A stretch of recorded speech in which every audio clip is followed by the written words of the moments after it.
Bienvenue sur Africa 24 dans cette nouvelle édition du 12-15. Voici les titres. Dialogue au Bénin après plusieurs semaines de crise politique. Le président Patrice Talon s'est entretenu avec une partie des représentants de l'opposition. Qu'est-ce qui ressort concrètement de cette rencontre? Quelles avancées? Éléments de réponse assure avec notre correspondant sur place. Un bureau à l'image des nouveaux modèles de management, le développement du coworking, une réalité sur le continent pour ce modèle économique rentable et qui trouve aussi son public à l'instar d'Easy Office au Cameroun. La République du Congo renonce à accueillir la CAN féminine 2020. Les autorités invoquent des difficultés financières. Mais tout d'abord, le décès de Marcel de Souza. Marcel de Souza s'est éteint ce mercredi à Paris des suites d'une crise cardiaque. Ancien haut fonctionnaire au Bénin, il a été ministre du Développement sous la présidence Thomas Boni Yayi avant d'être nommé en mars 2016 au poste de président de la commission de la CEDEAO, année au cours de laquelle il avait également présenté sa candidature à l'élection présidentielle, refusant alors de se rallier à Lionel Zinsou. Marcel de Souza avait 65 ans. Le Bénin secoué depuis le mois d'avril par une crise politique qui a dégénéré en violence post-électorale suite à l'exclusion de l'opposition des élections législatives du 28 avril. Et après des semaines de tensions politiques, le président Patrice Talon a rencontré son opposition ce lundi. Objectif, trouver une issue à la crise, mais peu d'avancées finalement. C'est ce que nous détaille notre correspondant Lefty Ounou. Dans le cadre du dialogue de sortie de crise annoncé fin mai 2019, le chef de l'État Patrice Talon a échangé lundi 15 juillet avec les responsables d'une dizaine de partis politiques, dont ceux de l'opposition béninoise, recalés pour les législatives d'avril 2019. À l'exception du parti Restaurer l'Espoir de l'ancien ministre de la Défense nationale, Kandi Dazanaï, 10 formations politiques ont répondu favorables à l'appel. Pour l'étape d'aujourd'hui, je n'ai invité que les formations politiques en attente ou en souffrance de personnalité juridique. L'objectif de cette rencontre de cet après-midi étant donc d'échanger avec vous. À la sortie de la rencontre, le parti Union sociale libérale USL a exprimé sa déception et dénonce un manque de volonté politique du chef de l'État. Le parti Force Corée Bénin émergent FCBE, quant à lui, a réitéré ses conditions préalables pour un véritable dialogue. Participer à cette séance, je le dis d'entrée, n'enlève en rien au parti FCBE sa volonté et son credo de lutter contre la dictature dans notre pays.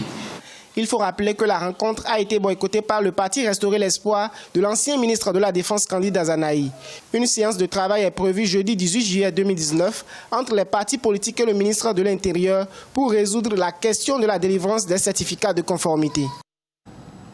Afreximbank toujours dans la bataille pour le commerce intra-africain. La Banque africaine d'import-export vient de lancer une plateforme numérique de paiement, la première à l'échelle du continent. Et dans le système de libre-échange opérationnel dès 2020, ce service vise à faciliter les paiements en devises africaines. Siamlo Victoria Sedji.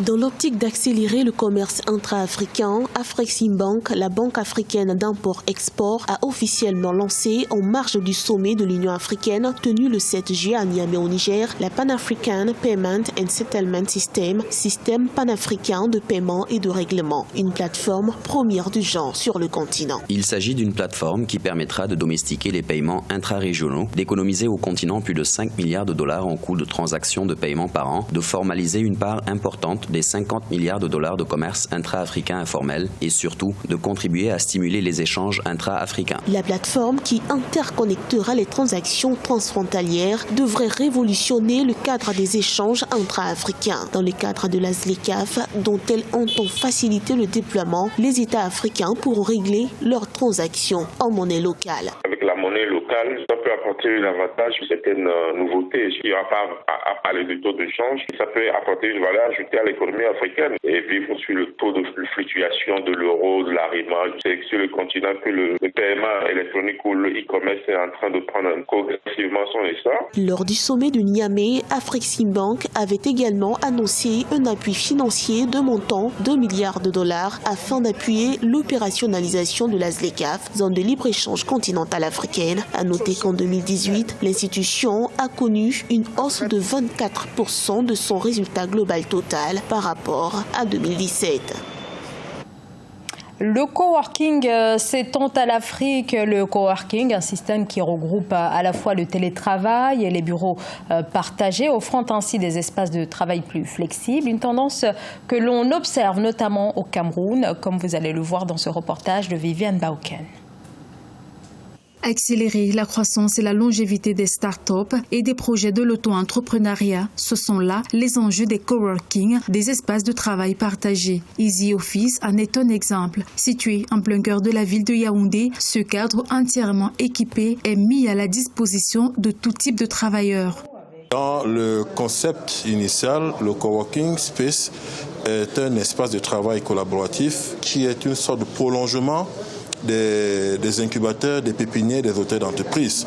Et donc, destiné aux auto-entrepreneurs, aux start-upers qui n'ont pas les moyens suffisants pour s'installer dans le processus de développement d'une idée d'affaires. Le coworking s'adapte particulièrement aux travailleurs indépendants, aux personnes fonctionnant en télétravail et aux auto-entrepreneurs. Il s'agit le plus souvent de professionnels issus du web, de la communication, de l'architecture, du marketing, même si le coworking vise toutes les catégories de métiers.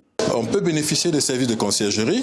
Ça veut dire que on a une personne qui s'occupe du standard. On peut prendre tous vos appels extérieurs, prendre un rendez-vous pour vous, assurer le secrétariat pour vous. Vous n'avez pas besoin de recruter une secrétaire, vous n'avez pas besoin de faire l'accueil et l'orientation pour vous-même. En fait, il y a quelqu'un qui s'occupe de ça. Vous vous concentrez sur votre business, sur le travail du jour que vous avez planifié. L'interaction est le point fort de ces espaces de coworking selon les experts. Des cadres qui peuvent par ailleurs abriter des événements qui permettent aux coworkers de côtoyer des influenceurs et autres membres de l'écosystème du travail. Peut-être un début de réponse au Sénégal aux critiques récurrentes sur l'inefficacité des rouages administratifs. Face aux lenteurs de l'administration et son coût, l'État vient de lancer un programme destiné à sa modernisation afin d'économiser notamment les deniers publics. Marcel Farba-Maroun. L'État sénégalais compte lancer le 18 juillet 2019 le PAMA, Programme d'appui à la modernisation de l'administration. Objectif, renforcer l'administration publique sénégalaise, jugée lente et complexe, afin d'en faire un moteur d'impulsion dans la réalisation des objectifs du PSE, Plan Sénégal émergent.